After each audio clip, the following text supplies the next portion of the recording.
안녕하세요 여러분, 모아나입니다. 지난 한 주 동안 잘 지내셨나요? 저희는 이번 주에 새로운 변화가 생겼는데 뭔지 눈치채셨나요? 저희가 새로운 조명과 마이크를 장만했습니다. 와! 이제까지 좀 어둡고 소리가 잘 안 들린다는 피드백이 있어서 조명과 마이크를 장만했는데요. 이제 좀 더 좋은 영상으로 만나실 수 있도록 노력하겠습니다. 지난주에는 왜 개인 교재를 출판하셔야 하는지, 그리고 어떤 과정으로 출판을 하실 수 있는지에 대해서 알아봤는데요. 어떻게 할 수 있다고 했었죠? 일단 처음에 원고 작성을 해야 되고요. 그 다음에 편집, 디자인을 하고, 그 다음 제작을 한 다음에 유통을 하는 과정까지 배웠습니다. 네, 복습을 아주 열심히 해오셨습니다. 지난주에는 그래서 편집과 디자인을 어떻게 해야 하는지, 또 그 비용에 대해서 말씀을 드리고 마무리를 지었고, 오늘 제작과 유통 부분에 대해서 말씀을 드리기로 했는데요. 오늘은 특히 무료로 출판하실 수 있는 방법에 대해서 말씀드리니까 꼭 영상 끝까지 시청해주세요. 먼저 지금은 제작에 대해서 말씀을 드리려고 하는데요. 제작을 하실 때에는 고려하셔야 할 사항들이 있어요. 첫 번째는 사이즈, 두 번째는 페이지, 그리고 부수. 흑백으로 인쇄하실지 컬러로 인쇄하실지 여부를 정하셔야 되고, 또 종이, 어떤 종이를 사용하실지, 몇 그램 종이, 어떤 색의 종이를 사용하실지 정하셔야 하고, 제본 방식까지 이렇게 6가지를 고려해 주셔야 합니다. 그래서 이 부분들의 사양을 정하셔야 견적도 받으실 수 있고, 아, 내 책이 이런 식으로 나오겠다를 대충 머릿속으로 그리실 수 있을 것 같아요. 그러면은 대중적으로 사용하는 사이즈가 있을까요? 이 부분을 궁금해 하실 것 같아서 제가 샘플을 몇 가지 가지고 왔어요. 일단은 문제집, 학습서에 사용하는 사이즈가 꼭 정해져 있는 것은 아닙니다. 어느 사이즈든지 선생님들께서 원하시는 대로 제작을 할 수는 있지만, 그래도 보편적으로 쓰이는 사이즈가 궁금하실 것 같아서 일단은 저희가 그 학습서 출판을 하는 프로젝트를 하고 있는데, 그 프로젝트에서 예시로 거의 규격을 만들어 둔 3가지 사이즈를 가지고 왔어요. 첫 번째는 신곡판이라고 해서 이 정도 사이즈예요. 문제집으로 쓰기에는 좀 작아 보일 수도 있는데 사실은 단행본에 가장 많이 쓰이는 사이즈예요. 그 다음으로 이제 좀 더 사용하실 만한 사이즈는 46배판이라고 해서 B5 사이즈예요. 그래서 실제로 이거는 뭐 문제집은 아니지만 그와 비슷한 뭔가 교재의 느낌이 있는 책을 제가 가지고 와봤는데요. 이게 지금 B5랑 가장 비슷한 사이즈예요. 이게 진짜 B5 사이즈고. 그래서 뭐 조금 작긴 하지만 B5 사이즈에 유사하다. 그래서 B5라든지 뭐 A4라든지 이런 정형화된 사이즈가 있잖아요. 근데 그 사이즈가 꼭 아니어도 그거보다 작은 사이즈 이런 식으로 해서 제작을 하실 수 있고, 근데 이렇게 하셨을 때는 로스가 발생하시기 때문에 이만큼이 잘려나가는 거잖아요. 이 부분이 손실이 있어서 이 사이즈로 한다고 해서 이 사이즈보다 싸냐? 그렇지는 않아요. 이거랑 똑같은 가격으로 책정이 됩니다. 네. 그 범위 안에 있는 사이즈들로 가격이 매겨진다고 생각하시면 될 것 같아요. 그래서 이거는 B5 사이즈. 이 B5를 아까 보여드린 신곡판이랑 비교해보면 이 정도 차이가 납니다. 마지막으로 문제집에 있어서는 좀 가장 흔한 사이즈라고 보실 수도 있는데, 국배판이라고 해서 A4 사이즈입니다. 국배판이라는 용어가 생소하실 수도 있는데 A4라고 얘기하면은 제작하는 곳에서는 다 알아들으니까 A4 사이즈로 제작을 해달라고 말씀하시면 되고, 얘가 A4 사이즈예요. 그래서 B5 아까 말씀드린 사이즈랑 비교를 해보면은 이 정도 사이즈가 차이가 나고, 신곡판도 같이 보여드리면 이 정도의 차이가 납니다. 잘 느껴지시는지 모르겠지만 느껴집니다. 네, 느껴지나요? 어쨌든 이 정도 차이가 납니다. 그래서 이거보다 물론 큰 사이즈도 하실 수 있으시고 원하는 사이즈를 정해주시면 되지만, 이제 저희는 가장 보편적으로 사용하실 만하다 이런 사이즈를 사이트에 올려놓았고요.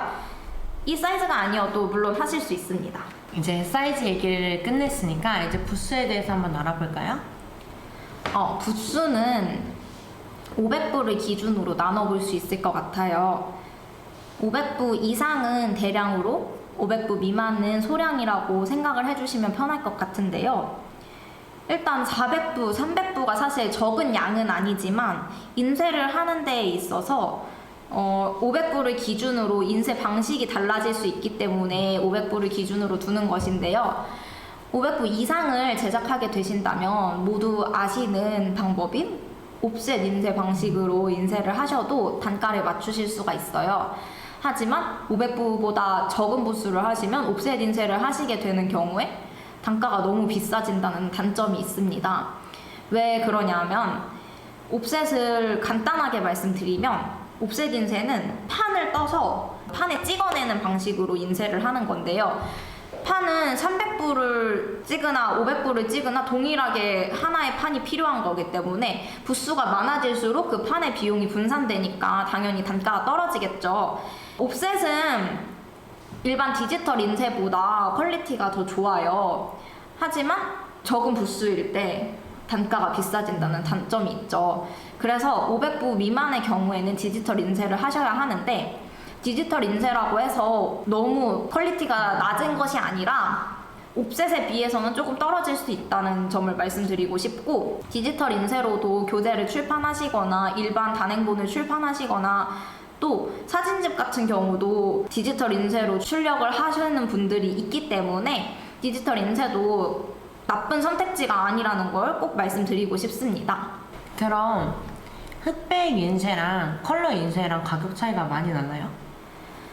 학교 앞 인쇄소나 출력소를 가보시면 아시겠지만 흑백 인쇄, 흑백 프린트를 한 장 하시는데 예를 들어서 30원이 든다고 할 때 컬러로 프린트를 하시면 한 장에 200원씩도 받는 거를 보실 수 있습니다. 이렇게 가격 차이가 많이 나는 것에 대해서 설명하려면 흑백 인쇄와 컬러 인쇄가 되는 구조를 아셔야 할 것 같아요.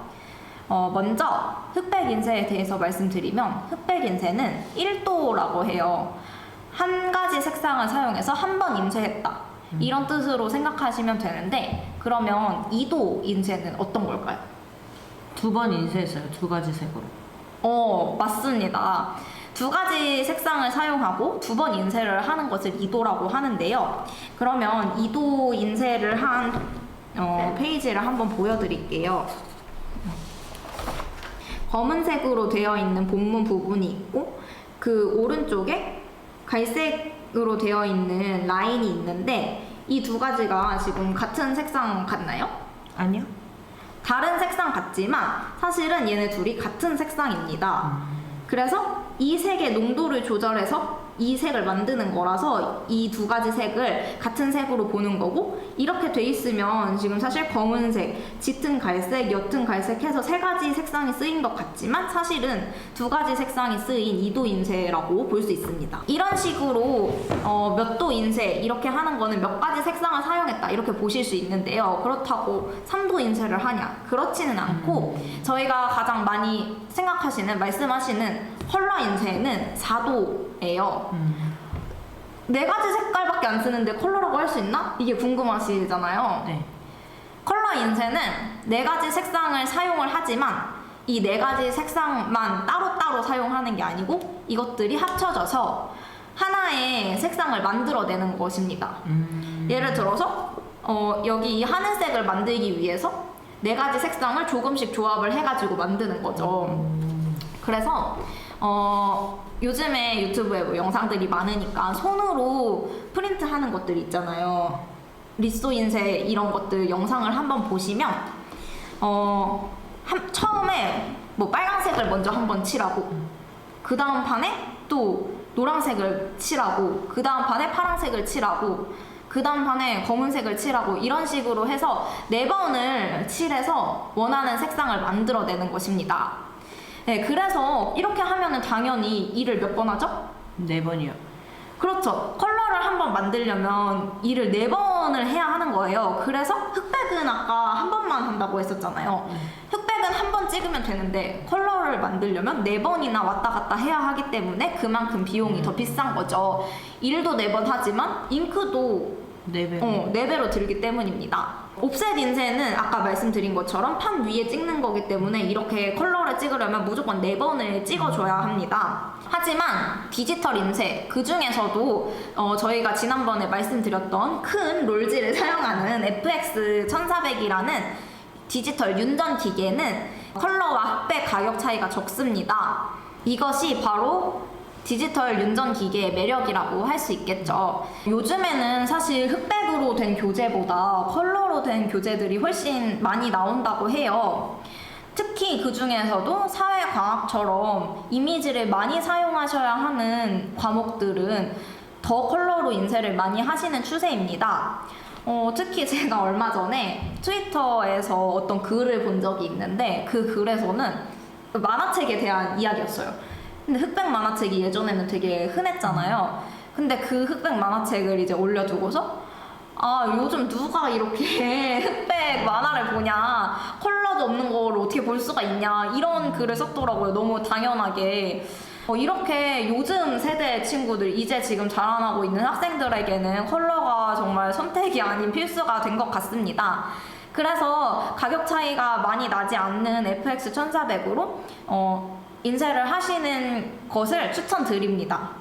보통 어떤 종이를 사용하시나요? 일단 종이에도 굉장히 많은 종류가 있다는 걸 알고 계실 거예요. 하지만 학습서나 단행본에 사용되는 종이는 한정적인데요. 첫 번째로 뉴플러스라는 종이가 있고 모조지라는 종이, 이렇게 두 가지를 많이 사용해요. 저희는 그 중에서도 이제 종이의 그람수로 두께를 알 수가 있는데 일반 단행본에는 80g 종이가 많이 사용됩니다. 그림이 없는 단행본의 경우. 그렇지만 저희는 지금 학습서도 그렇고 단행본도 그렇고 100g 종이를 기본으로 사용하고 있습니다. 그리고 뉴플러스 종이는 약간 매끈해서 필기를 해야 되는 경우에 펜이 아니면은 좀 필기했을 때 필기감이 좋지가 않아서 모조 100g을 기본으로 사용한다고 생각하시면 되겠습니다. 물론 이제 여러 가지 종이의 종류가 있는데 그런 부분들은 저희가 다음번에 동화책이라든지 이런 다른 부분을 영상을 업로드할 때 소개해 드리도록 하겠습니다. 그러면은 제본에 어떤 종류가 있어요? 책을 유통하는 게 어떤 의미가 있죠? 책을 유통한다는 것은 쉽게 말해서 서점에서 내 책이 판매된다는 뜻입니다.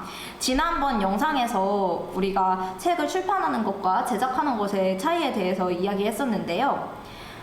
제작만 한 책들은 서점에서 판매가 될 수 있다고 했나요? 아니요. 그렇죠. 제작만 한 책들은 출판물이 아니기 때문에 서점에서 유통이 될 수 없는데요. 나 출판했어 라고 말했을 때 서점에서 찾을 수 있는 책과 그렇지 않은 책의 차이는 정말 엄청나다고 할 수 있습니다. 이 유통의 방식에 대해서는 두 가지를 생각해 보실 수가 있는데요. 선생님께서 직접 출판사를 만드시고 그 출판사에서 책을 유통하실 수 있으세요. 하지만 이런 경우에는 첫 책을 그냥 출판한 출판사의 경우 대형 서점에 입고하기가 쉽지가 않아요. 왜냐면 정말 많은 책들이 계속해서 나오고 있고 서점에서도 그런 수많은 책들을 관리하기가 어렵기 때문에 이미 입고를 했던 출판사 또는 입고를 해왔던 총판 이런 곳들의 책을 위주로 받아주고 최소한 충족시켜야 하는 기준이 있기 때문에 유통을 하기 위해서 새로 신생 출판사가 한 권의 책을 냈다고 유통을 하기는 쉽지 않을 수 있습니다. 그럼 이런 경우에는 어떻게 해야 하냐? 만약에 북모아에서 제작하시는 경우에는 창조와 지식의 이름으로 출판을 하지 않으시더라도 창조와 지식을 통해서 유통을 해드릴 수 있습니다. 또 다른 방법으로는 그냥 창조와 지식 이름으로 출판을 하는 방법도 있습니다. 이런 경우에는 선생님께서 직접 출판사를 만드실 필요가 전혀 없으시고 제작도 북모아에서 하시고 출판도 창조와 지식에서 한다고 하시면 그냥 신경 쓰실 일 없이 바로 서점으로 유통이 되고 대형 서점에는 저희가 입고를 해드리고 있고 동네 일반 서점에서도 책이 필요하시다고 저희 쪽으로 주문을 주시면 언제든지 책을 보내드리는 방식으로 하기 때문에 어디서든지 선생님들의 책을 구매할 수 있는 형태가 됩니다. 두 가지 방법 모두 장단점이 있을 수 있으니 원하시는 유통 방법을 생각하셔서 그대로 진행해 주시면 좋을 것 같습니다. 이렇게 해서 학습서 출판 과정에 대한 모든 것들을 함께 살펴보았는데요. 마지막으로 선생님들께서 비용 부담 없이 학습서를 출판하실 수 있는 방법을 소개드리고 영상을 마치려고 합니다. 북모아는 거의 30년 동안 학습서를 전문으로 제작해온 제작업체입니다. 그래서 선생님들의 니즈를 정확하게 파악을 하고 있고 또 생산 설비를 가지고 있는 제작업체로서 다른 곳에서 할 수 없는 소량 출판 상품을 개발해서 이 부분에 대해서 말씀을 드리려고 합니다. 아까 말씀드린 것처럼 자비 출판을 하시더라도 최소 수량을 500부 정도 하셔야 하기 때문에 초기 비용에 대해 굉장히 부담을 느끼시는 선생님들이 많으세요. 하지만 북모아는 그런 부담을 덜어드리고자 초판 부수를 50부로 제작을 하기로 했습니다. 이 이후에는 POD로 진행이 되는데요. 일반 POD 상품 하면 주문이 들어올 때마다 제작을 하는 방식이기 때문에 독자가 주문을 했을 때 제작을 시작하여서 독자에게까지 전달되는 시간이 굉장히 오래 걸리는데 북모아에서는 그렇게 하지 않고 일정 부수 이하로 재고가 떨어지지 않도록 재고를 유지하는 방식으로 POD를 진행하려고 합니다. 그래서 50부를 제작을 하신다면 그러면 얼마를 내야 하지? 흑백 기준으로는 가장 보편적 사이즈로 말씀드렸을 때 17만원, 그리고 컬러는 23만원부터 시작해서 원하는 사양에 따라 가격은 변동될 수 있지만 최소 이 가격으로 출판을 하실 수가 있습니다. 이렇게 했을 때 저희가 인쇄를 지급하는 방식에 주목을 해주시면 좋을 것 같은데요. 한 부부터 50부까지 50부가 팔리는 동안은 저희가 인쇄를 제작 비용의 50분의 1씩 지급을 합니다. 한 권이 팔렸을 때 제작 비용 나누기 50에 인쇄를 드리는 거예요. 그렇게 됐을 때 그러면 50부를 다 판매되면 어떻게 해야 될까요? 제작비를 모두 환급받을 수 있어요. 네, 50부를 모두 판매하시면 제작비를 모두 회수하시는 형태가 되겠죠. 이렇게 하면은 50부만 판매하시면 무료로 출판을 하시는 것과 다름없게 되죠. 51부부터는 선생님께서 제작 비용을 부담하지 않으시고 북모아에서 제작을 합니다. 그렇게 하고 대신에 인쇄를 선생님께서는 제작 비용을 지불하지 않으셨으니 정가의 10%를 가져가게 되십니다. 그럼 선생님께서는 50부만 판매하시면 그 이후로는 인쇄 수익만 가져가시고 더 이상의 비용 지출은 없게 되는 형태인 거죠. 이런 부분이 기획 출판이 아니면 사실 이루어질 수 없는 구조인데 북모아에서는 자체 설비를 가지고 있기 때문에 가능한 구조라고 말씀드리고 싶습니다. 500부를 판매하려면 쉽지 않을 수 있지만 50부 판매의 경우에는 선생님들께서 가르치고 계시는 제자들만 해도 50부를 판매하실 수 있으니 자신 있게 정말 주저하지 않으시고 출판을 해보시길 추천드립니다. 제작을 해도 이 정도 비용이 들 거라면 얼마의 비용을 조금 더 투자해서 내 책이 서점에서 팔리는 경험도 하시고 공식적인 출판물을 출판한 작가로서 또 선생님으로서 입지를 단단히 다지시기를 바랍니다. 이번 영상 어떠셨나요? 저는 제 주변에 선생님이 있다면 이 영상을 꼭 보여주고 싶어요. 여러분도 이 영상이 도움이 되셨다면 많은 분들께 추천 부탁드립니다. 우리는 다음 주에 만나요. 안녕.